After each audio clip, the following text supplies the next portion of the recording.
For lesson 3, we'll be talking about comparing rational numbers. And if we want to compare rational numbers, we first need to talk about what that term means, okay? So we can compare many types of numbers, including integers, fractions, and decimals. There are also negative versions of all three of these types of numbers. Altogether, all of these numbers are known as rational numbers. Okay, and here's what a rational number is. A rational number is a number that can be expressed as a fraction of two integers. What that means is you can write any integer over another integer, and that becomes a rational number. There is one extra rule here. So when you write that first integer, call it just in general, some integer a over some other integer b, the one rule is that we can't let b equal 0. And we're not going to go into detail about that, but it has to do with a rule where you cannot divide by 0. Okay, if you were to put it into a calculator, you'd get an error. It's just not allowed in math. So here's some examples to make this idea of a rational number make sense. So I wrote some in. 1/2. So 1 out of 2, those are both integers. 19 out of 52, both integers. 0 out of 7.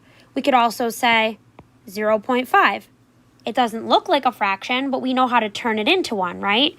We also know how to turn this into a fraction. We've already done that lesson, right? So as long as you can turn the number into a fraction, so even something like 2, that would be 2 over 1, that means it's rational. As long as it can be turned into a fraction, it's rational. All right, so just remember here something important. Integers are whole numbers, as well as their opposites. So if you want to call something an integer, they cannot have fraction or decimal parts. If there's a fraction or a decimal part, you are automatically in the rational numbers box, no matter if it's positive or negative, okay? So let's start by sorting these numbers into the diagram. So the number 7, that's a whole number, and it's positive, so it can go in the whole numbers box. -1/4, automatically because it's a fraction, it has to go all the way out into our rational numbers box. 23. That's just a whole number. -2 77/100. That's a decimal, so it cannot be a whole number, which means it cannot be an integer. So it has to go all the way out into the rational numbers box. 5 3/8, it's positive, but it's not a whole number, so it's going to go out into the rational numbers box. -100, it's not a whole number because it's negative, so it has to go in the integers group. Remember, integers are the positive and the negative whole numbers. Lastly, -8.7. It's negative and it's a decimal, so it's going to go out into the rational numbers. It will not fit in integers and whole numbers because those cannot have fractions or decimals. Okay, just one more example, -5. That's going to fit in the integers, but it's not going to fit in the whole numbers because it's negative.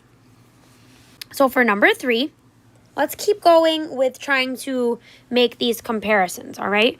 So to compare fractions, we need to find a common denominator.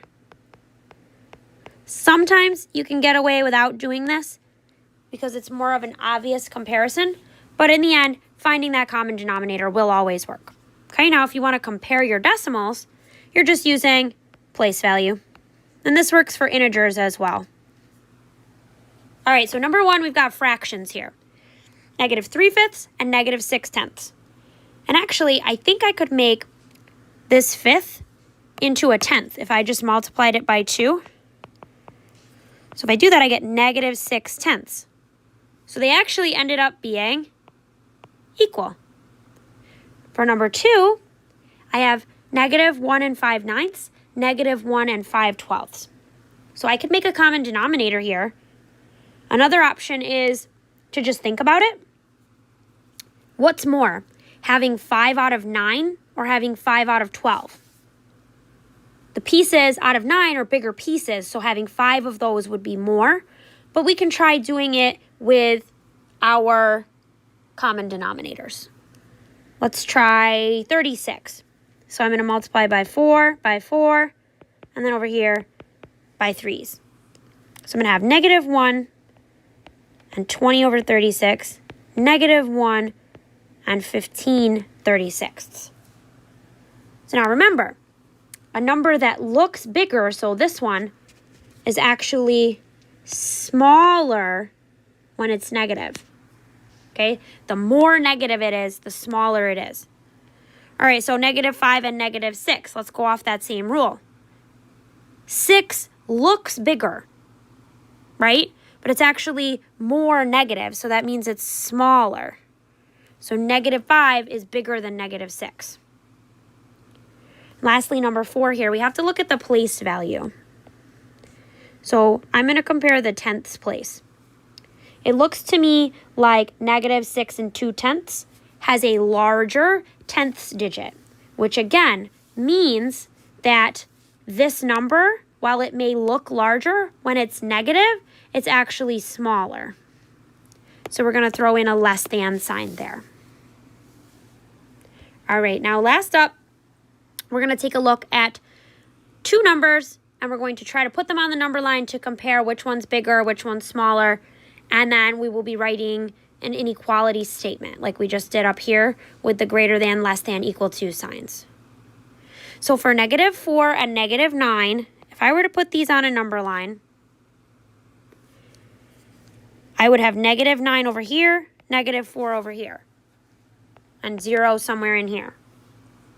So that tells me that -9 is less than -4. Why? Because -9 is to the left of -4. So if it's to the left, that means it's less than. So in this case, when we compare these two, -9 is less than -4. Okay?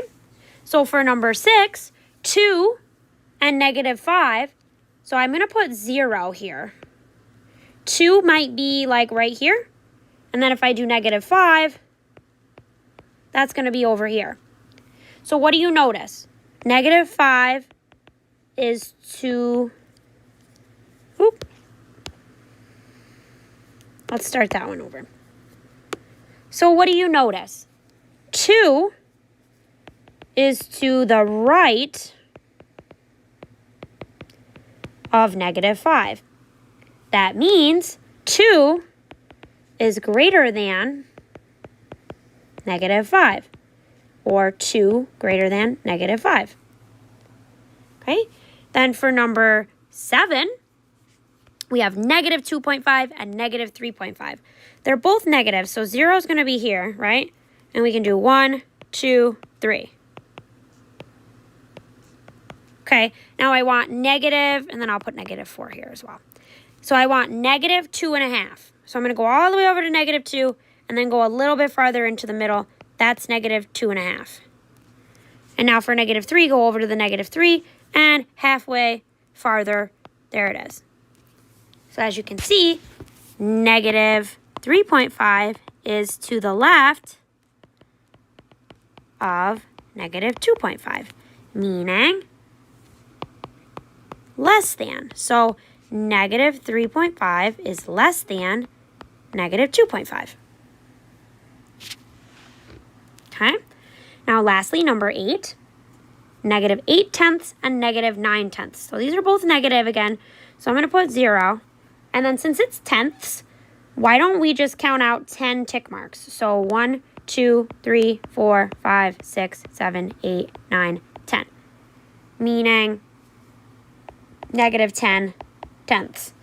So if we want -8/10, that would be here. And then -9/10 would be here. So -8/10 is to the right of -9/10.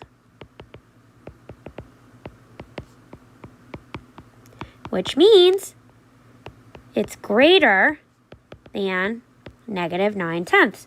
So negative 8/10 greater than negative 9/10. It's totally okay to write these in the other direction as long as you are consistent and you're careful with it. So this could say negative 9/10 is less than negative 8/10. That'd be the same thing.